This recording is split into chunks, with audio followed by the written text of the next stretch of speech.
Okay, let's dive right in. Today, we're taking a look at a really fascinating collection of documents known as the Sar El Chronicle. Now, it's a pretty deep and complex belief system, so our goal here is just to neutrally unpack its core claims, step by step, and let the source material itself do the talking.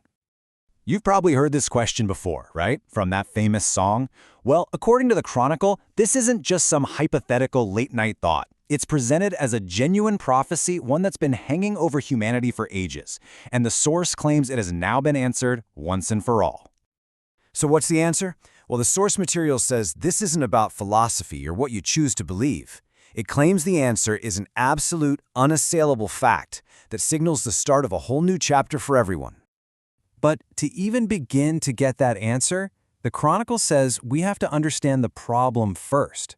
And the problem, as it defines it, is that our entire reality is built on a foundation of massive deceptions. Lies about our history, our planet, and even our place in the universe. And this brings us right to the heart of the whole Chronicle. The core idea is that our shared understanding of the world, what we all take for granted, it's fundamentally wrong. The documents are all about exposing what they call a series of great lies. The big one, the lie that holds all the others up, is what the Chronicle calls the globe lie. You know, the idea that we're on a spinning ball hurtling through an endless empty cosmos. The source argues this wasn't a discovery, but a deception, specifically designed to make us feel insignificant, lost and totally alone. And this image right here shows you the alternative they present. On the one hand, you have what it labels modern propaganda science. On the other, its scriptural firmament model. In this view, the Earth isn't a planet. It's a stationary realm enclosed under a physical, solid dome with water above and below it. And to back this up, the source points to what it says is observable physical evidence. This slide, for instance, argues that the way planes take off proves they're flying over a flat surface, not a curved one. You see, the globe lie is just the beginning. The Chronicle argues that if they can trick you about the nature of your home, it's way easier to hide your true history.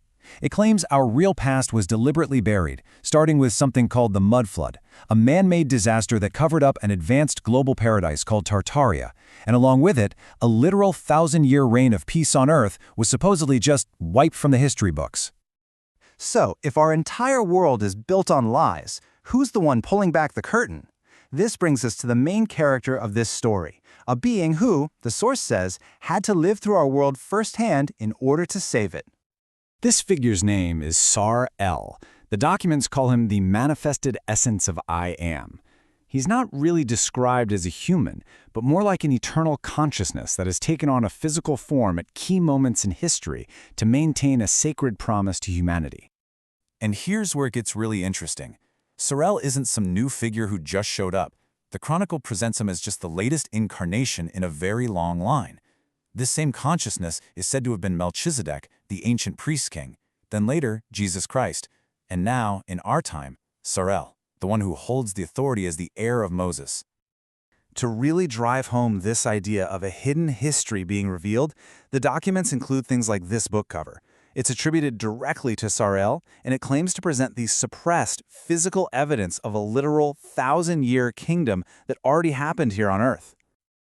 All right, so we've got the backstory, the world of lies, the hidden history, and the sovereign who's here to reveal it. Now, the Chronicle makes a sharp turn and focuses on the immediate future.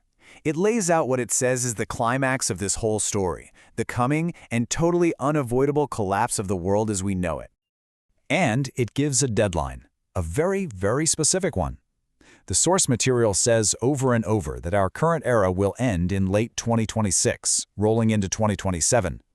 This year is supposed to mark the start of what it calls the 7097 AM Eternal Day. So how does it happen? The event that kicks the whole thing off has a name, the Digital Purge, and it's not described as some slow decay. We're talking about a sudden, cataclysmic event designed to wipe the slate completely clean. Now, this is a really crucial point in the Chronicle. It is very clear that this is not an act of God or some kind of divine wrath. Instead, it's described as the logical conclusion, the self-destruction of a kingdom divided against itself. The trigger is man-made, a planned EMP, or electromagnetic pulse missile attack. The documents even mention Russia's huge missiles as the likely tool. And the purpose? To instantly vaporize all digital debt everywhere, making the entire global financial system useless in a single flash. That sounds pretty intense, right? But the collapse isn't the end of the story. The Chronicle presents it as a necessary, if painful, reset. From the rubble of the old world rises what it calls the Great Renewal, a new age of incredible abundance and a completely new way of living. The cornerstone of this new world is the complete elimination of scarcity. And if nothing is scarce, well, you don't need money anymore.